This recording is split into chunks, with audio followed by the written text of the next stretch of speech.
नमस्कार दोस्तों, एक बार फिर से आप सभी का मेरे YouTube चैनल पर स्वागत है। आज मैं आपको बताने वाला हूँ यूपीएससी की एग्ज़ाम आईएएस और आईएफएस के बारे में। जी हाँ दोस्तों, फॉर्म भरना ऑलरेडी स्टार्ट हो चुका है 14 फरवरी 2024 से, और फॉर्म भरने की आखिरी डेट रहेगी 5 मार्च 2024 के शाम 6 बजे तक। तो आप अप्लाई कर सकते हो। अप्लाई कैसे करना है मैं आपको सारी डिटेल यहाँ पे बताने वाला हूँ, वो भी ब्रीफ में, स्टेप बाय स्टेप सारे स्टेप मैं आपको यहाँ पे बताने वाला हूँ। तो मेरे साथ आप वीडियो के एंड तक बने रहिएगा। तो आगे हम बात करते हैं कि इसके अंदर आपकी एज मतलब में आयु सीमा कितनी रखी गई है। तो आयु इसके अंदर मांगा है कि 1 अगस्त 2024 के दिन आपकी उम्र 21 साल कंप्लीट होनी चाहिए और 32 साल से ऊपर आपकी एज नहीं होनी चाहिए। ध्यान रखना दोस्तों, 1 अगस्त 2024 के दिन आपकी एज कंप्लीट होनी चाहिए 21 साल, और 32 साल से ऊपर आपकी एज नहीं होनी चाहिए। अगर आपकी एज 32 साल से ऊपर होती है बट आपकी कैटेगरी SC/ST में आती है तो आपको 5 साल की छूट मिलेगी। अगर आपकी कैटेगरी OBC में आती है तो फिर आपको 3 साल की छूट मिलेगी। और उसी प्रकार अगर आप एक्स सर्विसमैन या आर्मी वगैरह में आपने ज्वाइन किया है तो उसके लिए आपको क्राइटेरिया के हिसाब से 5 से 10 साल की छूट मिलेगी। और आगे हम बात करते हैं, इसके अंदर ध्यान रखना दोस्तों, फ़ोटो की एक बहुत बड़ी है दिक्कत। यहाँ पे बहुत जनों को कन्फ्यूज़न रहता है कि फ़ोटो यहाँ पे कैसे अपलोड करना है। तो आपको फ़ोटो ऐसे अपलोड करना है कि जिसका बैकग्राउंड वाइट हो और फ़ोटो ज़्यादा पुरानी नहीं हो, लेटेस्ट में खींची गई हो। और फ़ोटो में ऐसा है दोस्तों कि आपको फ़ोटो के नीचे आपका नाम मेंशन करना है बड़े अक्षरों में। और प्लस जैसे कि आपने आज फ़ोटो खिंचवाई है तो आज की डेट उसके अंदर आपको मेंशन करनी होगी। यानी कि आपका फ़ोटो हो गया, फ़ोटो के एग्जैक्ट नीचे आपको नाम लिखना है बड़े अक्षरों में, और उसके नीचे आपको डेट मेंशन करनी है कि आपने इस डेट को फ़ोटो खिंचवाया है। दोनों ईयर्स आपको विजिबल दिखने चाहिए फ़ोटो में। तो ये आपकी प्रोसेस रहेगी। इसके बाद आपका फॉर्म रिजेक्शन होने के चांसेस नहीं है। आपको इस तरह से आपको फ़ोटो खिंचवा के रखनी है। चलो अभी हम आपको बताएंगे डिटेल में कि किस हिसाब से आपको फॉर्म भरना है। तो मेरे साथ आप वीडियो के एंड तक बने रहिएगा। स्टेप बाय स्टेप आपको सब बताने वाला हूँ मैं, स्टार्टिंग से लेके एंड तक के। तो चलो दोस्तों, क्रोम ब्राउज़र में आप अपना ओपन कर सकते हैं। वेबसाइट आपको क्या लिखना है मैं आपको बताता हूँ। यहाँ पे ऊपर URL बार में आपको सर्च करना है। स्क्रीन पे आप देख पा रहे हो दोस्तों, upsconline.nic.in। ये आपको वेबसाइट टाइप करनी है क्रोम ब्राउज़र में। जैसे ही वेबसाइट ओपन होती है नीचे आपको लिखा हुआ आएगा second option, one time registration, यानी OTR के थ्रू आपको ये ऑनलाइन एप्लीकेशन करना है। दूसरा कोई इसमें विकल्प नहीं है। तो हमें यहाँ पे बस टैप कर देना है। जैसे आप टैप करते हो आप ऑफिशियल वेबसाइट पे आ जाओगे यूपीएससी की, जिससे आपको फॉर्म वगैरह फिल कर सकते हो। जैसे कि आपने आगे भी अटेम्प्ट किया हुआ है तो आप ऑलरेडी रजिस्टर में आ जाओगे। आपको अपना ईमेल आईडी या मोबाइल नंबर या OTR आईडी से आप लॉगिन कर सकते हो। और अगर आपने रजिस्ट्रेशन नहीं किया हुआ है, फर्स्ट टाइम आप अटेम्प्ट करने वाले हो यूपीएससी में, तो आप ऊपर देख रहे हो दोस्तों न्यू रजिस्ट्रेशन का ऑप्शन है, उसमें आप क्लिक करके नया रजिस्ट्रेशन कर सकते हैं। अगर आपने इससे पहले अटेम्प्ट दिया है तो आपके पास OTR रजिस्ट्रेशन होगा, वही OTR आपको यहाँ पे एंटर करके फॉर्म भरना है। अगर OTR आईडी नहीं है तो आप मोबाइल नंबर से भी लॉगिन कर सकते हो। जैसे कि आपका नया रजिस्ट्रेशन है, फर्स्ट टाइम भरना है, तो आप ऊपर न्यू रजिस्ट्रेशन पे टैप करके न्यू एप्लीकेशन फॉर्म स्टार्ट कर सकते हो। जैसे कि हम अभी यहाँ पे आपको न्यू करके दिखा देंगे कि न्यू रजिस्ट्रेशन आपको न्यू OTR कैसे फिल करना है। ठीक है, तो हम आपको न्यू रजिस्ट्रेशन की प्रोसेस यहाँ पे बताने वाले हैं। जिसके पास OTR है रजिस्टर ऑलरेडी, तो वो अपने मोबाइल नंबर से OTP वगैरह लेकर के यहाँ पे स्टार्ट कर सकता है फॉर्म फिल करना। जैसे ही आप यहाँ पे टैप करोगे न्यू रजिस्ट्रेशन पे, आपको यहाँ पे अपना नेम पूछेगा। जैसे ही आपको नेम यहाँ पे टाइप करना है, ध्यान रखना दोस्तों 10th की मार्कशीट के अकॉर्डिंग आप यहाँ पे आपको अपना नेम एंटर करना है। एग्जैक्टली आपकी 10th की जो मार्कशीट है उसके अकॉर्डिंग ही आपको यहाँ पे लिखना है। अगर सरनेम है तो सरनेम के साथ, विदाउट सरनेम है तो विदाउट सरनेम के साथ। यही सेम चीज़ आपको वेरीफाई नाम में रिपीट करनी है। वेरीफाई नाम में आपको सेम चीज़ रिपीट करनी है। ध्यान रखना दोस्तों, ये आपको 10th के मार्कशीट के अकॉर्डिंग लिखना है। जैसा भी 10th के मार्कशीट में हो वैसा आपको एज इट इज़ लिखना है। ना सरनेम आगे पीछे करनी है, ना ही आपको नाम आगे पीछे करना है। उसके बाद देखो दोस्तों, आपको पूछ रहा है यहाँ पे have you ever change your name. अगर आपने नाम किया है चेंज आपका पास्ट में तो आपको यस करना है, अन्यथा नो करना है। उसके बाद आपको यहाँ पे अपना जेंडर सिलेक्ट करना है। यहाँ पे जितनी भी आइटम है आपको सब वेरीफाई बोल रही है, यानी कि आपको दोबारा सिलेक्ट करना है। हर चीज़ आपको यहाँ पे दोबारा एंटर करना है। यहाँ पे आपको भी अपना डेट ऑफ बर्थ एंटर करना है, वो भी 10th के मार्कशीट के अकॉर्डिंग। सेम चीज़ हम यहाँ पे रिपीट करेंगे वेरीफाई में। वेरीफाई इसलिए मांगता है दोस्तों ताकि आपसे मिस्टेक ना हो जाए और दोनों चीज़ सेम रहेगी, उसके बाद ही आपका नेक्स्ट स्टेप पे आगे फॉरवर्ड होता है। अब यहाँ पे आपको अपना फादर नेम एंटर करना है, वो भी 10th की मार्कशीट के अकॉर्डिंग। ठीक है, तो ये भी आपके मार्कशीट में मेंशन होगा। पिताजी का नाम जैसे लिखा है आपको एज इट इज़ लिखना है। अगर मिस्टेक है दोस्तों तो आप मिस्टेक ही लिखिए, बट अपने हिसाब से सुधारा मत करिएगा।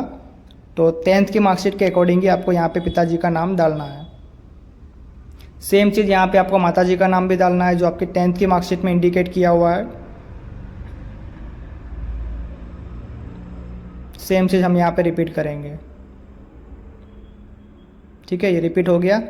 उसके बाद पूछ रहा है दोस्तों माइनॉरिटी स्टेटस, क्या आप अल्पसंख्यक है? अगर आप है तो यस करें, अन्यथा नो करें।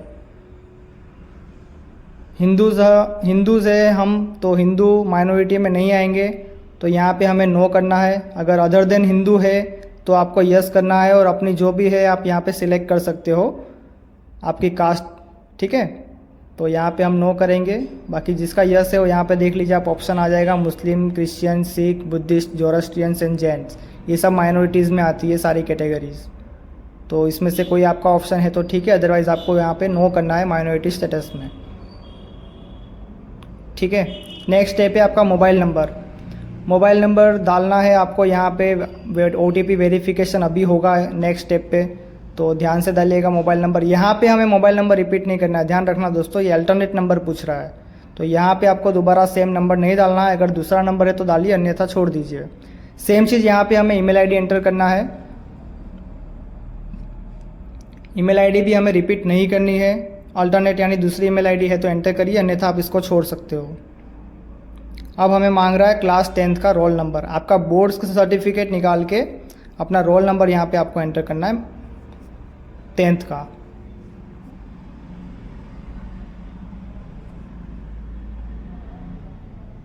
टेंथ का बोर्ड का आप रोल नंबर यहाँ पे एंटर कर दीजिए। उसके बाद आपको पूछ रहा है दोस्तों सिक्योरिटी क्वेश्चन। ये ध्यान रखना दोस्तों, एक सिक्योरिटी क्वेश्चन आप जो भी सिलेक्ट करते हो उसका आपको आंसर देना है, तो क्वेश्चन एंड आंसर आप दोनों ही याद रखिएगा। अगर याद नहीं रहता है तो आप इसका स्क्रीनशॉट भी लेकर के रख सकते हैं। ये फ्यूचर रेफरेंस के लिए है, बाय चांस फ्यूचर में आपका पासवर्ड लॉस्ट होता है और किसी वजह से आप OTP के कारण पासवर्ड फॉरगेट नहीं कर सकते, तो आप इस सिक्योरिटी का क्वेश्चन का आंसर दे करके भी आप अपना पासवर्ड बना सकते हो। तो ये फ्यूचर रेफरेंस के लिए हो सके तो आप इसे याद रखिए, अन्यथा आप इसका स्क्रीनशॉट वगैरह लेकर के भी या फिर नोट डाउन करके भी रख सकते हैं। ठीक है, यहाँ पे हमें 2 सिक्योरिटी क्वेश्चन का ऑप्शन मिल रहा है, दोनों ही आपको करना है।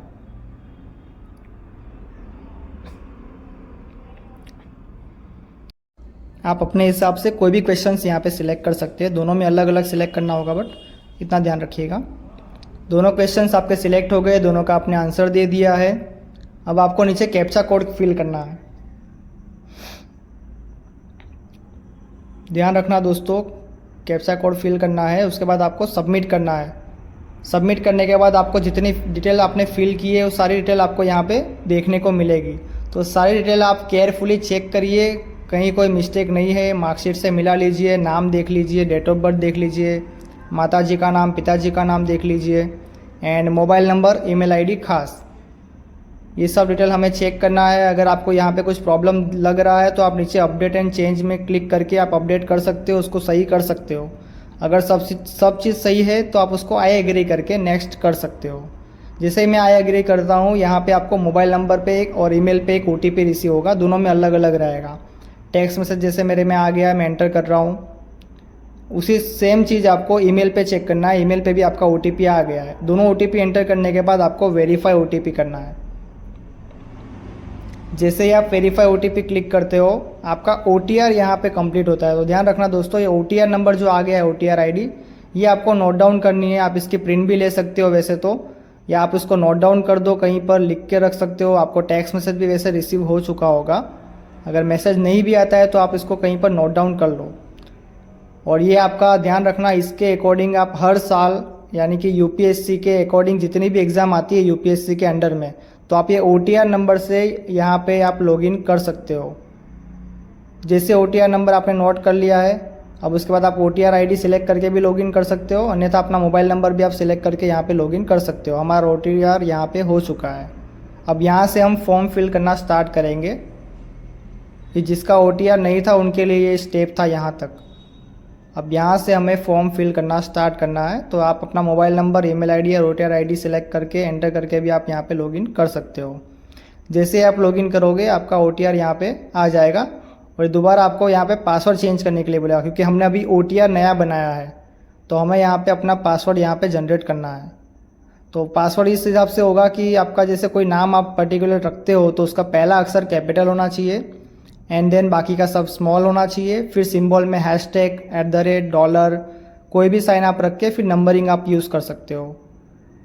तो इस हिसाब से आपको पासवर्ड बनाना है। जैसे आप पासवर्ड बनाओगे अब आपका OTR यहाँ पे खुल चुका है। अभी आप यहाँ पे जितने भी अभी नोटिफिकेशन ऑनलाइन है, यानी कि अभी आप फॉर्म जितने भी अवेलेबल है आप यहाँ से फिल कर सकते हो लेटेस्ट नोटिफिकेशन में जा करके। तो जैसे लेटेस्ट नोटिफिकेशन में आप देख पा रहे हो सिविल सर्विसेज प्रिलिमिनरी एग्जामिनेशन 2024 का आपको ऑप्शन दिख रहा है for civil services and IFS। तो ये फॉर्म अभी यहाँ पे हमें भरना है। आपको मैंने जैसे बताया था 14 फरवरी से स्टार्ट हो चुके हैं, 5 मार्च लास्ट डेट है। तो यहाँ पे हमें फॉर्म भरना स्टार्ट करना है।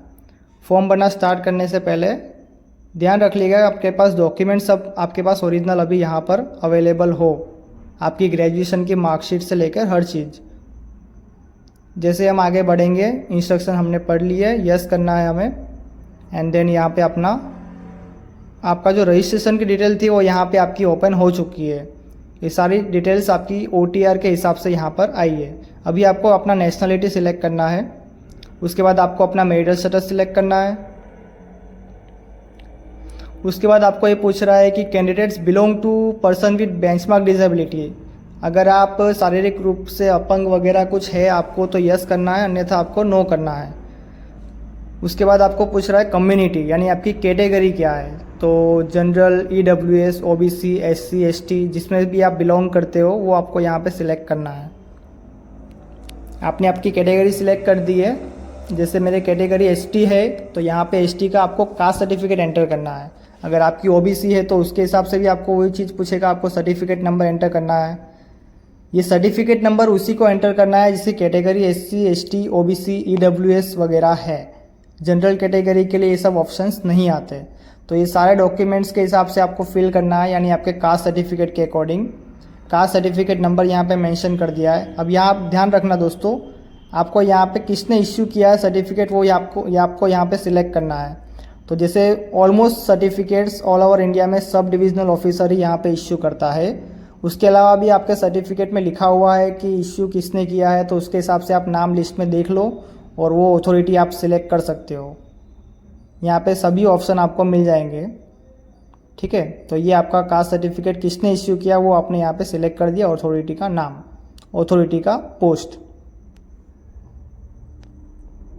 उसके बाद आपको सिलेक्ट करना है कि आपका कैटेगरी स्टेट, मतलब कास्ट सर्टिफिकेट आपका किस स्टेट से है, किस स्टेट से आपका इश्यू किया गया वो स्टेट आपको सिलेक्ट करना है and then caste certificate issue कब हुआ उसकी डेट आपको यहाँ पे एंटर करनी है। नेक्स्ट अभी पूछ रहा है दोस्तों आपका एजुकेशन क्वालिफिकेशन, आपका एजुकेशन क्या है। अगर आपका ग्रेजुएशन कंप्लीट है तो आप ऑलरेडी पास करके सिलेक्ट कर सकते हो, और अगर आपका ग्रेजुएशन रनिंग है, लास्ट ईयर में हो, एग्ज़ाम का रिजल्ट आना बाकी है तो आप एपीआर या एपीआरिंग का ऑप्शन सिलेक्ट कर सकते हो। आपके पास रिजल्ट हाथ में हो या इश्यू हो चुका है, परसेंटेज आपको सब मिल चुका है तो आप ऑलरेडी पास पे टैप कर सकते हो, और रिज़ल्ट आना बाकी हो या लास्ट ईयर में हो, आपका आने वाला जून जुलाई तक आपका अगर रिज़ल्ट कंप्लीट आने वाला हो तो आप एपीआरिंग में डाल सकते हो। यहाँ पे अपना क्वालिफिकेशन के स्ट्रक्चर आपको सिलेक्ट कर लेना है। उसके बाद पूछ रहा है ग्रेजुएशन का सब्जेक्ट। ध्यान रखना दोस्तों, यहाँ पे आप मिस्टेक मत करना बिल्कुल भी। आपका ग्रेजुएशन किस में है, अगर आप बीए किए हो ग्रेजुएशन में तो बीए में मुख्य विषय आपका क्या था। अगर किसी के एक सब्जेक्ट होते हैं तो वो एक सब्जेक्ट सिलेक्ट कर सकता है, किसी के 2 होते हैं तो वो 2 सिलेक्ट कर सकता है, पर यहाँ पे सिर्फ आपको दोनों में से एक ही सिलेक्शन का ऑप्शन आएगा। अगर आपके पास 2 सब्जेक्ट है ग्रेजुएशन में तो आप दोनों में से कोई भी एक ऑप्शन यहाँ पे सिलेक्ट कर सकते हो, और कोई है आपके पास ऑप्शन तो आप यहाँ पे सिलेक्ट कर सकते हो। बीएससी आपका है तो बीएससी के हिसाब से सब्जेक्ट लिखा हुआ है, बीएससी के हिसाब से आप सब्जेक्ट सिलेक्ट कर सकते हो। इंजीनियरिंग है तो इंजीनियरिंग का भी यहाँ पे ऑप्शन है, और आपने डॉक्टरी वगैरह किया है मेडिकल में तो मेडिकल वगैरह का भी यहाँ पे ऑप्शन है। और जैसे कॉमर्स का ऑप्शन यहाँ पे नहीं है तो आप अदर सिलेक्ट कर सकते हैं। जिसने बीकॉम वगैरह से किया है। जैसे आप अदर्स सिलेक्ट करोगे तो आपके पास केवल एक ही ऑप्शन मिलेगा सिविल सर्विसेज का, क्योंकि जो सब्जेक्ट्स में आईएफएस के सब्जेक्ट्स आते हैं वो सब्जेक्ट आपका बीकॉम में नहीं है। जैसे कि आपका जो भी यहाँ पे सब्जेक्ट आप देख पा रहे हैं, जैसे बॉटनी, केमिस्ट्री वगैरह सब्जेक्ट होता तो आपको आईएफएस मिल जाता। इंजीनियरिंग में भी आईएफएस का ऑप्शन है। तो ये सब्जेक्ट पे आपका डिपेंड करेगा कि आपको आईएफएस मिलेगा या नहीं मिलेगा, या फिर केवल सिविल सर्विसेज मिलेगा। ये सब आपके सब्जेक्ट पे डिपेंड करता है।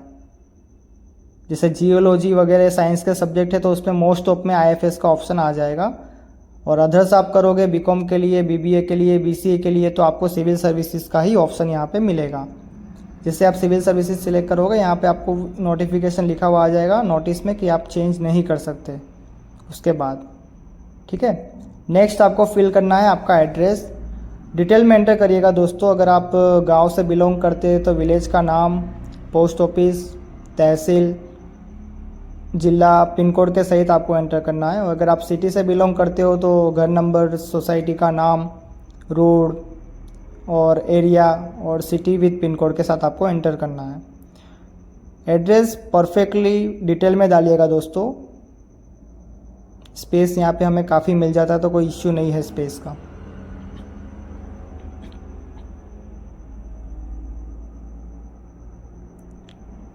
जैसे हम एंटर करेंगे एड्रेस, ये यहाँ पे आपको लैंडलाइन लिखना है तो लिख सकते हो, अन्यथा छोड़ सकते हो। नेक्स्ट स्टेप पे अभी हम आ रहे हैं। यहाँ पे क्लेमिंग एज रिलैक्सेशन आपसे पूछ रहा है। जैसे कि आपकी एज 32 से ज़्यादा है और आप कैटेगरी SC/ST से बिलोंग करते हैं, OBC से बिलोंग करते हैं, तो आपको यस करके अपनी कैटेगरी यहाँ पे सिलेक्ट करना है। जैसे कि यहाँ पे क्लिक का ऑप्शन है, वहाँ पे आप क्लिक करोगे तो आप यहाँ पे, जैसे मेरी कैटेगरी ST है तो मुझे ST का ऑप्शन मिल रहा है। अगर मेरी OBC होती तो यहाँ पे OBC का ऑप्शन मिलता। सेम उसी प्रकार से SC होती तो मुझे यहाँ पे SC का ऑप्शन मिलता। उसके अलावा आपको डिफेंस वगैरह का ऑप्शन मिल रहा है कैटेगरी वाइज। किसी में 8 साल की छूट है, किसी में 10 साल की छूट है। तो ये आप अपनी कैटेगरी वाइज जो भी आपको लागू पड़ता है वो आप डिटेल पढ़ के यहाँ पे सिलेक्ट कर सकते हैं उस डिटेल के ऊपर। तो यहाँ पे अपनी कैटेगरी आप सिलेक्ट कर सकते हो। हालांकि मेरी एज अभी ज़्यादा नहीं है, 32 से कम है, तो मैं यहाँ पे यस नहीं करूँगा। भले ही मेरी कैटेगरी ST हो, मैं यस नहीं करूँगा क्योंकि मेरी आयु अभी 32 साल से कम है। तो ध्यान रखना दोस्तों, ST है, SC है, OBC है तो यस करना ज़रूरी नहीं है। अगर आपकी एज 32 क्रॉस कर रही है तो ही आपको यस करके वो सिलेक्ट करना है, अदरवाइज़ नहीं करना। नेक्स्ट स्टेप पे हम आते हैं। फ़ोटो आइडेंटिटी कार्ड आपको यहाँ पे सिलेक्ट करना है। इनमें से कोई भी ID कार्ड आप सिलेक्ट कर सकते हो। जैसे आप ID कार्ड सिलेक्ट करोगे उसके बाद आपको कंसर्न देना होगा। जैसे मैंने आधार कार्ड सिलेक्ट किया है तो आपको देखो पूछ रहा है कि provide consent for Aadhaar number,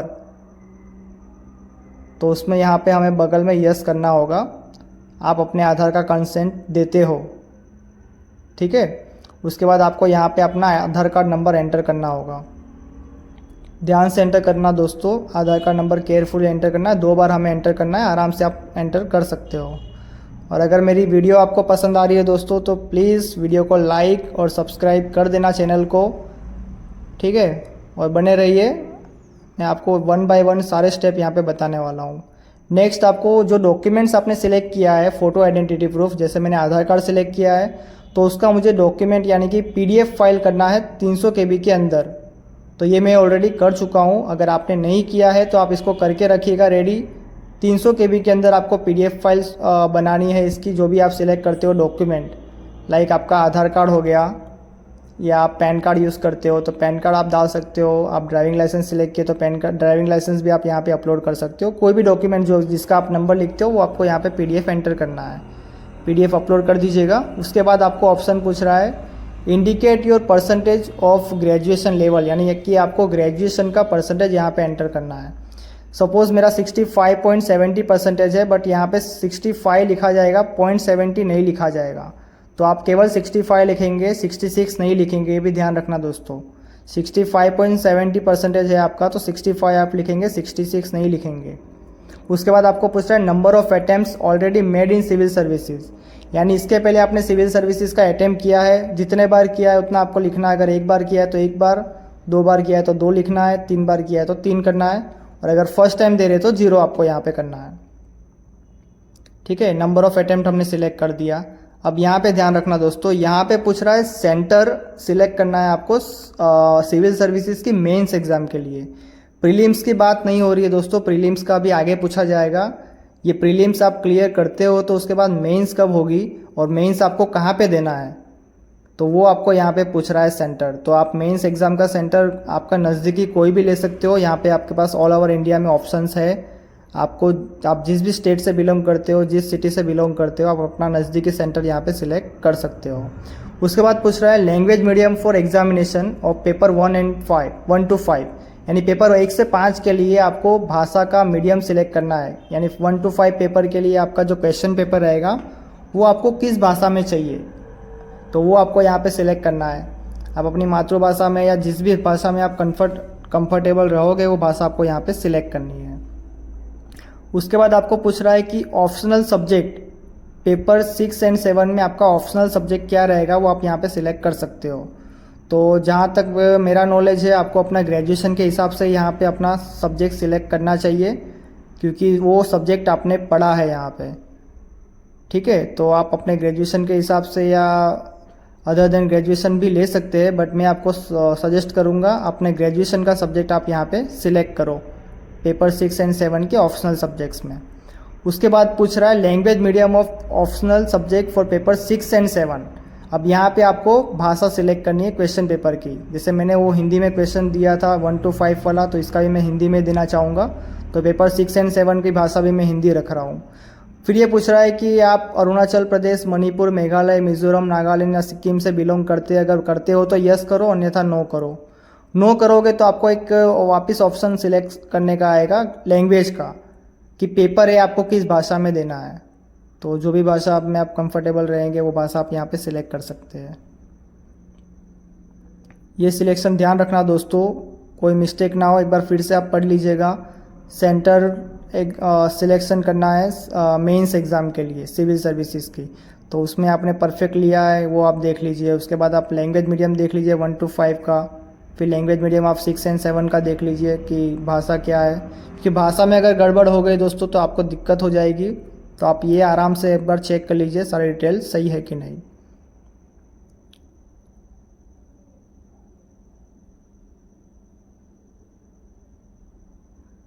ठीक है, अब हम आगे बढ़ते हैं नेक्स्ट स्टेप की ओर।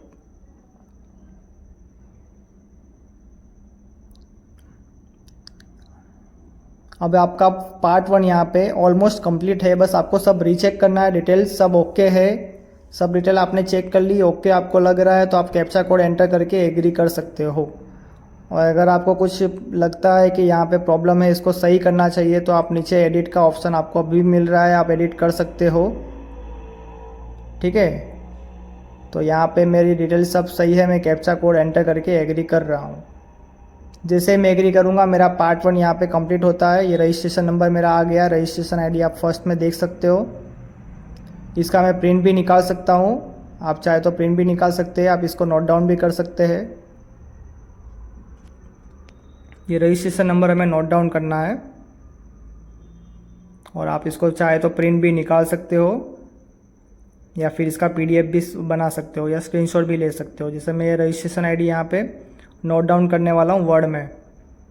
ठीक है, तो ये एक बार मेरे के टेम्पररी यहाँ पे ये नंबर मैं सेव कर लेता हूँ। नंबर मैंने सेव कर लिया दोस्तों। अब मैं नेक्स्ट स्टेप पे जाऊँगा फोटोग्राफ एंड सिग्नेचर अपलोड करने में।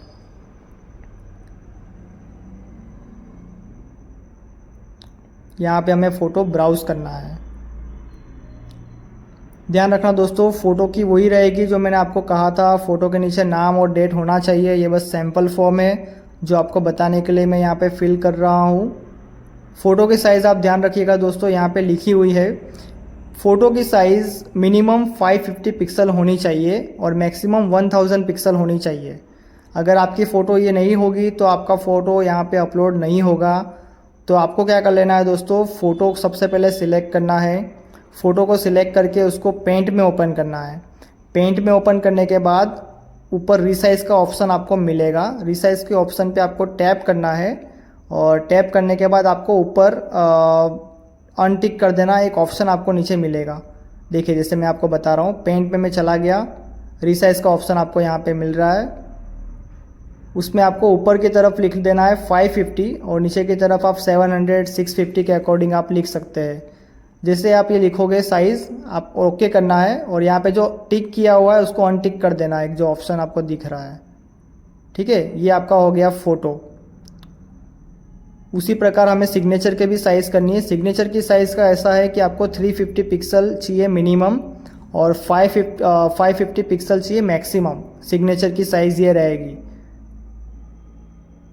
तो सिग्नेचर का भी आपके पास साइज़ पिक्सल में सेट नहीं होगा, ध्यान रखना दोस्तों। तो सिग्नेचर को भी आपको उसी तरह से पेंट में ले लेना है और ऊपर रीसाइज का ऑप्शन आपको मिलेगा। ये अनटिक कर दिया मैंने मेंटेन एस्पेक्ट रेशियो वाला, और वहाँ पे देखो हॉरिजॉन्टल में आप 500 कर सकते हो और वर्टिकल में आप 350 कर सकते हो।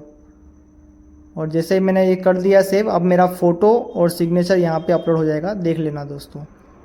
ये हो गया मेरा फ़ोटो एंड सिग्नेचर। ये पिक्सल्स में करना अनिवार्य है और आप इसको पेंट में ही कर सकते हैं, और वैसे अदर वेबसाइट पे भी कर सकते हो ऑनलाइन, बट मुझे पेंट सही लगता है, मैं पेंट में यहाँ पे करता हूँ।